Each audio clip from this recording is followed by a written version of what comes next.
এখন আমি তোমাদের সামনে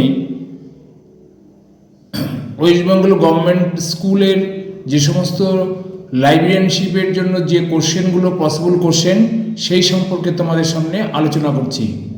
প্রথমে question number 1, preparation of A budget without considering previous year's budget is known as. এখানে তোমাদের পরীক্ষার সময় 4টে অপশন থাকবে, কিন্তু আমি এখানে 4টে অপশন আমি দিইনি, শুধু অ্যান্সারটা দিয়েছি। অ্যান্সার হবে জিরো বেসড বাজেট।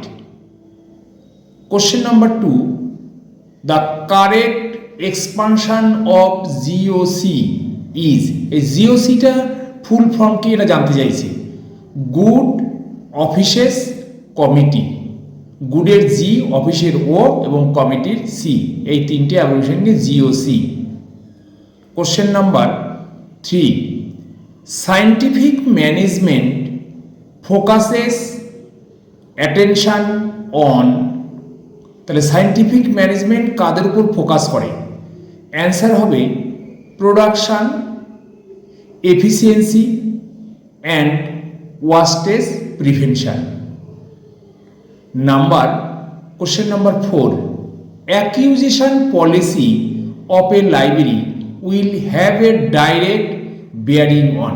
এই যে অ্যাকুইজিশন পলিসি মিনস আমাদের গ্রন্থাগারে বইগুলো সংগ্রহ করা, অর্থাৎ অ্যান্সার হবে collection development. Question number 5, selection according to users needs is one of the basic issues of.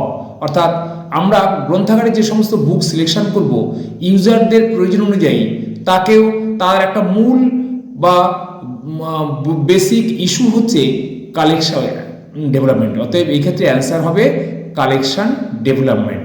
Question number 6, pamphlets, reprints, reports are known as. আমাদের গ্রন্থাগারে সাধারণত দুই ধরনের মেটেরিয়ালস ডকুমেন্ট থাকে, একটা হচ্ছে বুকস, একটা হচ্ছে নন বুকস। তাহলে এগুলো সব ওই প্যাম্পলেটস, রিপ্রিন্টস, রিপোর্টস এগুলো সব নন বুক মেটেরিয়াল। তাহলে এগুলো আমাদের অ্যান্সার হবে non book material. Question number 7, INB and Indian books in print are the basic sources for selection of. অর্থাৎ ইন্ডিয়ান ন্যাশনাল বিবলিওগ্রাফি এবং ইন্ডিয়ান বুকস ইন প্রিন্ট এগুলোর কাদের মূল উৎস কি, মানে অর্থাৎ বেসিক সোর্সেস কি for selection of Indian publication. India গভর্নমেন্টের আন্ডারে যে সমস্ত পাবলিকেশনগুলো বেরোয় তার সোর্স অফ ইনফরমেশন হচ্ছে INB and Indian books in print. Question number 8, fumigation chamber is used for conservation of. তাহলে ফিউমিগেশন চেম্বারের মাধ্যমে আমরা কনজারভেশন করি কি? ডকুমেন্ট, অর্থাৎ বই। ফিউমিগেশন চেম্বারে আমাদের বইয়ের মধ্যে যেমন যে মারাত্মক পোকা হচ্ছে সিলভার ফিশ, এই সিলভার ফিশ লেগে গেলে আমরা বইকে রক্ষা করতে পারবো না। একমাত্র ফিউমিগেশন চেম্বারের মাধ্যমে আমরা যদি সেটাকে কনজারভেশন করি তাহলে আমার ডকুমেন্ট সেভ হবে। অতএব এই ক্ষেত্রে উত্তর হবে ডকুমেন্টস।